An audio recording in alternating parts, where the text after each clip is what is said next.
أعوذ بالله من الشيطان الرجيم. بسم الله الرحمن الرحيم. قل يا أيها الناس إن كنتم في شك من ديني فلا أعبد الذين تعبدون من دون الله ولكن أعبد الله الذي يتوفاكم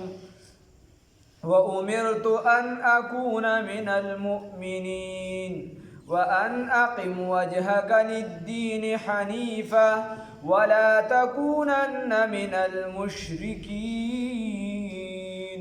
صدقت يا رب العالمين.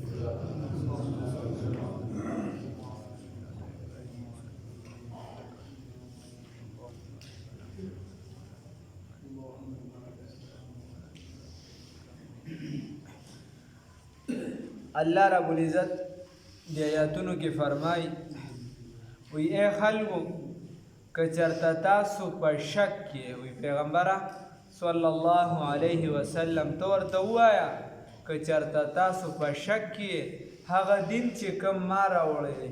د هغې په اړه تاسو کې څه شکوک و شبهات وي نو وی کلیام ورته ووایه دا زړه دی د دې وچ وي دې خپل شکونه کوي ته ورته کلیام ووایې فلا اعبد لکه ستاسو چېرته په زړه کې دا راځي چې یاره دا پیغمبر خو سختي کوي لږه موده پس به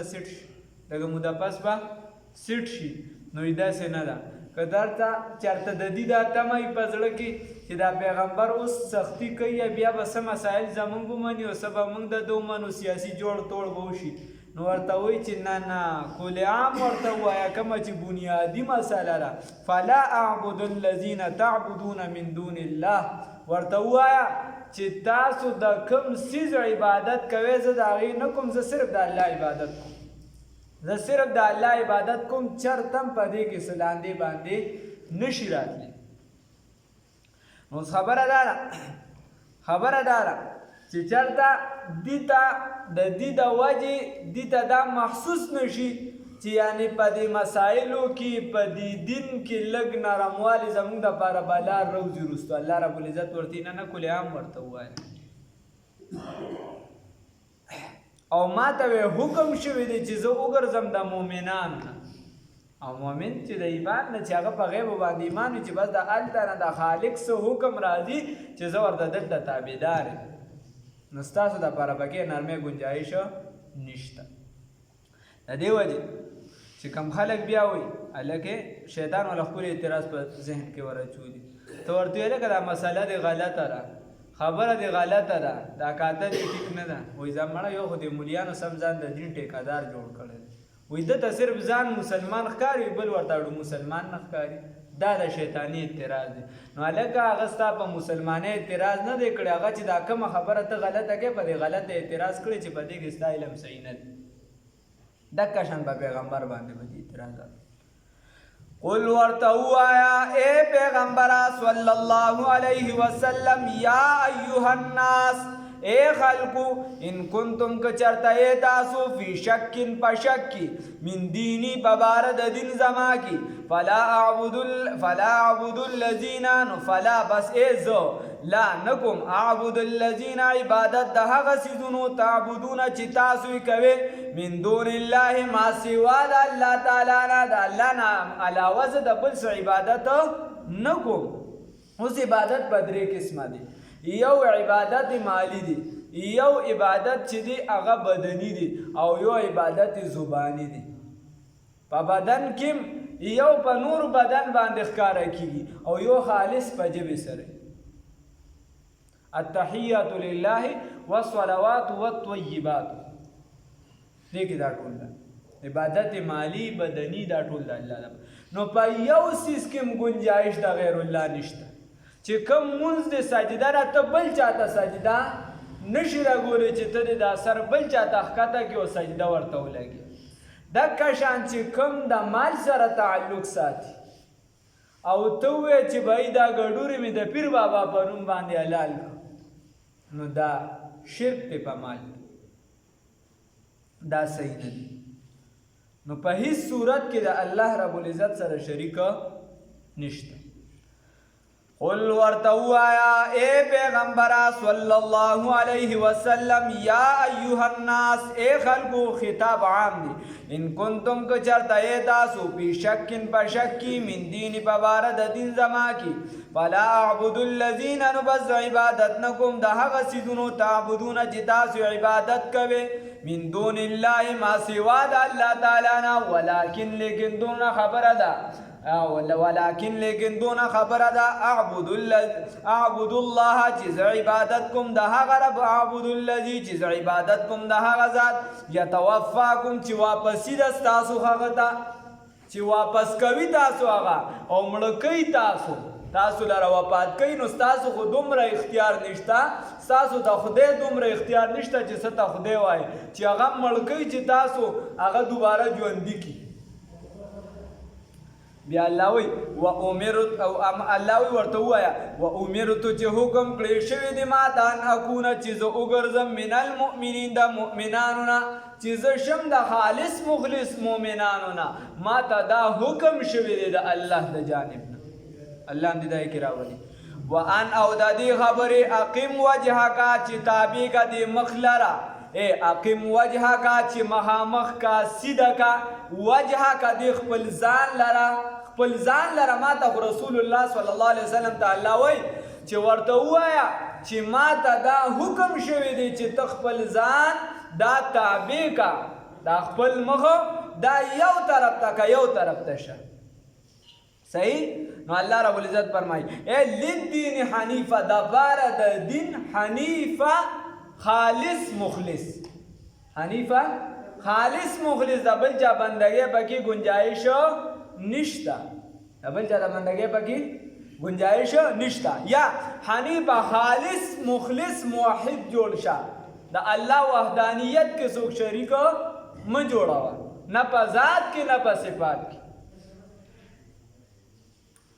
خدای خیر وکړي وان اقم وجهك للدين حنيفا بیا للدين حنيفا د پاره د دین حنیفه یکسو هوکر چې د نور سنستا ذهن کټ شي یعنی علما لیکي چې کله ته نیت تړې او ته وایې چې الله اکبر نو د دې معنی داره چې دا دنیا هر څه مې دا مې شاته وغورځو دا مې شاته و موږ هم شاته وغورځولی موږ چې هغه چېرته یو کس مونځ کوو که نه امام ته وی چې نن 3 رکعاته شوي استاد یا هغه ورته چې هلکه 4 شوي ورته چې نه 3 شوي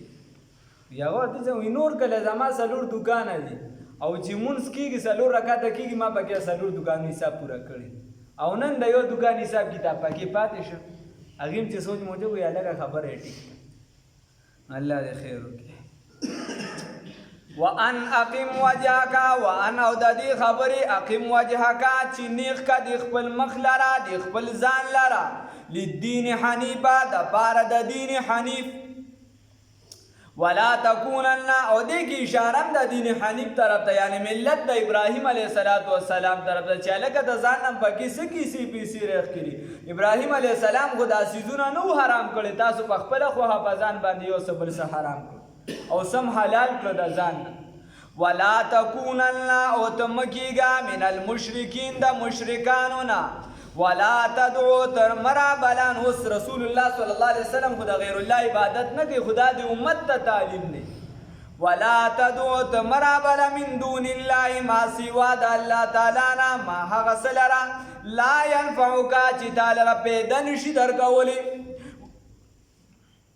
ولا يضرك او نظر درکولي شتاتا فإن فعلت نو بس کچاتا تا دا کارو کو فإنک نو بس یقینا تو اذن په دغه وخت کې شیبه من الظالمین د ظالمانو نه الله رب العزت فرمای چې تا یعنی د امت ته وایي د تعلیم دي چې د الله نه ما سیوا د بل چا عبادت مګوي بل څوک چې د خدای حقدار ممنه زکه چې دا بل تعالی نه ضرر در کولی شي او نه پیدا در کولی شي نو علما وی ما لا ينفعك چې تعالی پیدا نشي در کولی نه د دنیا او نه د آخرت د دنیا او د آخرت یعنی تا یو کس ته خدای وي په دنیا کې نعوذ بالله من ذلک نو هغه که تعالی پیدا درکړي دنیایي اعتبار سره د آخرت اعتبار سره خو هم تباه او برباد دي خو که په دنیایي اعتبار سره تعالی پیدا درکړي چې الله یې نه غواړي نو دې تعالی د پیدا تعالی کار نه کوي تعالی پیسې درکړي الله شل کړي ا پیسو تم لاس نه شخته کوي الله هم دې بیا الله وی و ان یمسسک الله او که چرته ضرور سوی الله رب العزت تا که چرته مسکوي الله رب العزت تعالی را بضر فضرر سره په تکلیف سره فلا کاشف له نو نشته دې څوک بندون کی دی لرا الا هو مگر دک یو ذات دی الله و ان یردک او که چرته اراده ولري دغه الله تعالی بخیر د خیر تعالی را کالله رب العزت و ان یردک استا مبارک که چرته الله اراده ولري بخیر د خیر فلا راد نو نشته دې څوک کړونکي لفضله فضل د الله تعالی لرا یصیب رسوی به دی فضل لرا من هغه چاته یشاء چې غواړي الله تعالی من یشاء چاته چې غواړي الله تعالی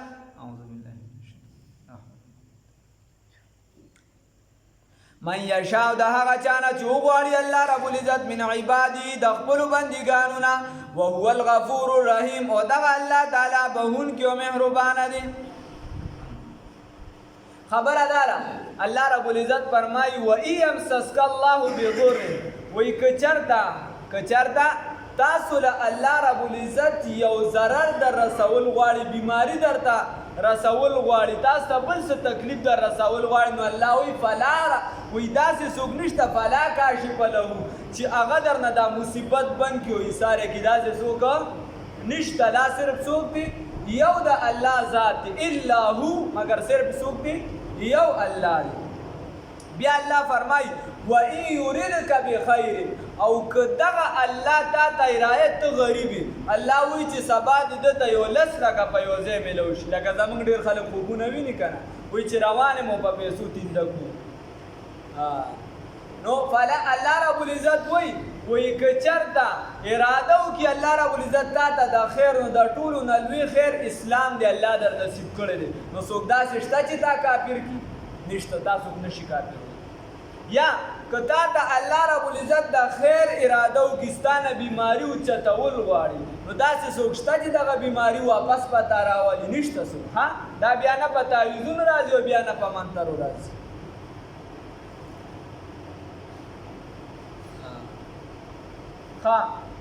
بیا الله رب العزت فرمایي یصیب به من یشاء الله چې چاته وغواړي دغه فضل ورته رسوي ها الله رب العزت چې چاته وغواړي دغه فضل ورته رسوي څوک یې منې کولی نشي او دغه الله تعالی بهونکی او مهربان بیا الله وایي قل ورته ووایه ای پیغمبره صلی الله علیه وسلم یا ایها الناس ای خلکو قد جاءکم الحق یقینا راغلی تاسو ته حق من ربکم ستاسو د رب د جانبنا اوس حق طرف د جانب نه راغلی دی کمی زما ستاره چې زه ته حق څومره راټینګو زه ته حق څومره راټینګو دې کې خبره یاد وساته چې ما تاسو ته ویلو چې د دې صورت موضوع چې د هغه دعوت الی القرآن دی څه شی دی دعوت الی القرآن الله تعالی خپل دعوت درکوي چې د دې قرآن طرف ته راشه الله څه وایي د قرآن طرف ته راشه نو اخره کې بیا هغه موضوع درته چیړي چې ګورې توت والا خبره د خپله موضوع درنه هیره نه شي خپله موضوع درنه هیره نه شي دعوت الی القرآن دی دا قرآن ګورې پرې نه دی قرآن دا ګورې پرې نه دی نو الله رب العزت یې هغې ته بیا راولي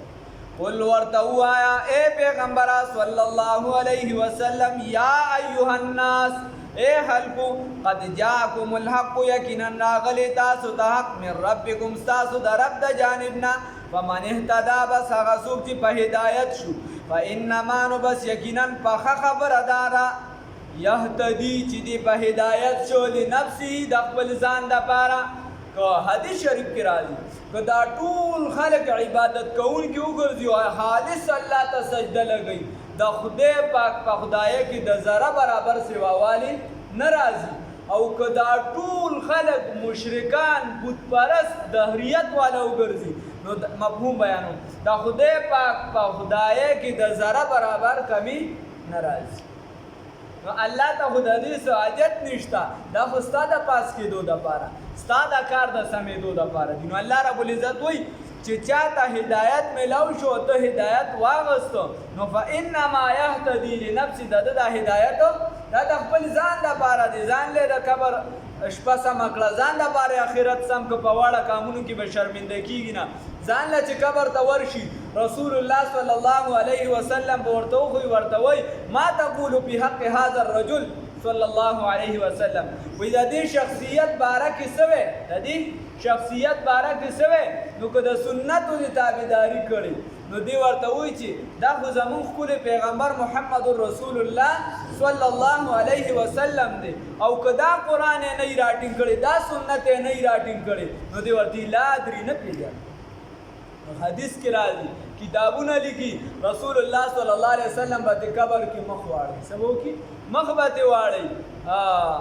او چې کله څوک ورته وایي چې دا زمونږ هغه ښکلی پیغمبر دی نو هغه به ترې خوشحاله شي په قبر کې. نو ته وایه چې ستا نه محبوب نبی کریم صلی الله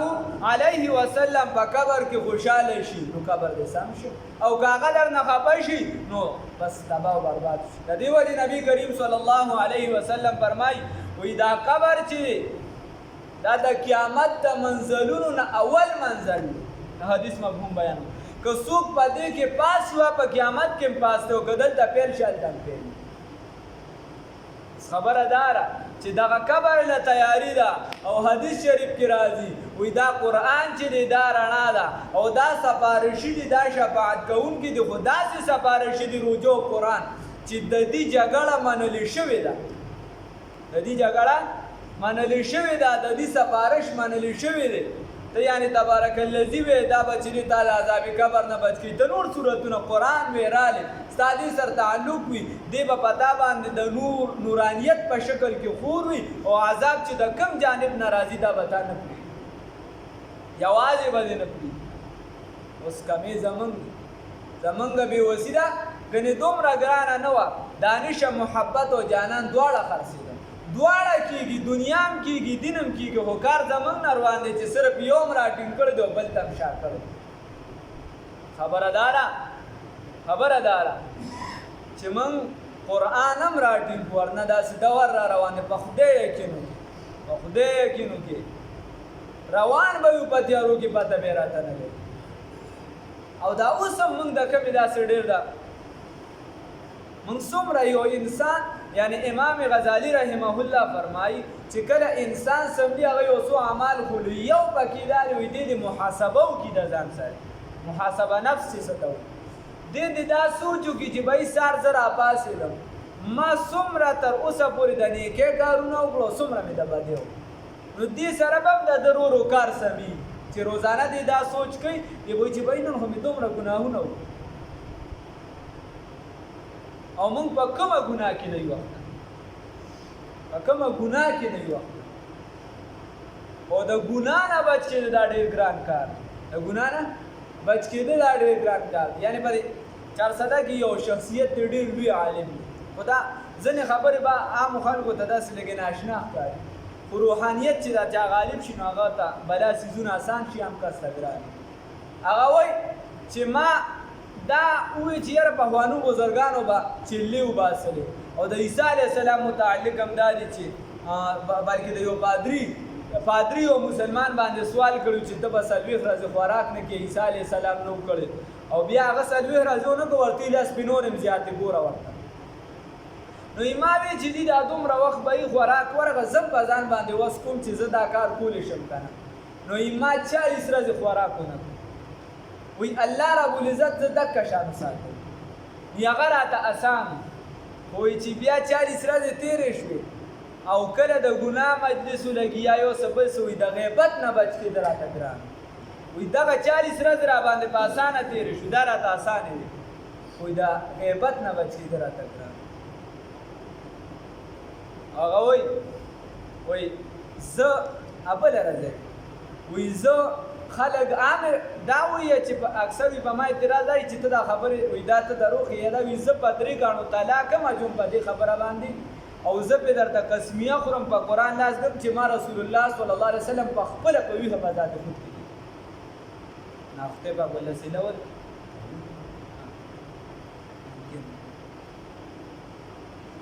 نو دا بعضې احوال مې درته وي د بزرګانو چې کله ته د قرآن سره خپل تعلق جوړې د دې ګناهونه به ورو بچ کېږي او ما درته وي بچ کېده ته ګران دي او چې کله د دې سره تعلق نه جوړې نو بیا به کیسه روانه الله دې معاف کړي نو تعلق د دې قرآن سره جوړول دي دا داسې کلام دی چې د دې جګړه منلې شوې ده اوس زما او ستا کار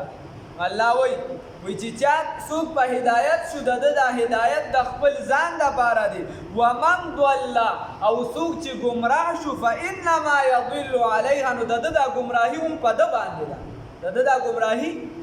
ده باندې ده الله وایي ما له څه نشته ما له څه تکلیف مکلیف نشي راکولی وما انا علیکم او زه نه یم په تاسو باندې بوکیل کفیل الله رب العزت محبوبه ته ورته وایي چې زه په تاسو باندې څه کفیل نه یم چې زه په تاسو نګهبان یم چې څوک اسلام نه راوړي زه یې داسې د لاسه ویسم چې خامخا به اسلام راوړي نه زه به درته صرف خبره کوم کاره ستاسو لکه شان ستا کارم ته دا مه وایې چې بلانکي ته مې یاره ما خو ورته روزانه مانځه ما مانځلی نه ستا کار ویل دي ښه ستا کار ته په دې مکلف نه چې هغه منزله راغی که نه هغه ترجمې له راغی که رانه یعنی الله دې معافي نو ته په دې مکلف وي د روز اول نه یعنی څه د پاسه کال لا دې پوره شه که نه وړېدلې وي چې موږ دغه شروع کړې ترجمه داسې کسان دي چې زه ورته روزانه په حساب ویم که په روزانه نی په هفته کې ورته 2-3 ورځې ویم او هغه نه راځي ترجمې له هغه که راځي که نه زه ورته خپله خبره کوم او یعنی دا غاړه خو هم خلاصه شوې ده خو دا زما خپل ثواب ورکوي ستا خپل کار روان دی که دلته ني په 8 میټر روان دی چلیږي ستا دغه کار دی ته کوشش کوه او علما لیکي چې ته کله د دین کار کوې او بل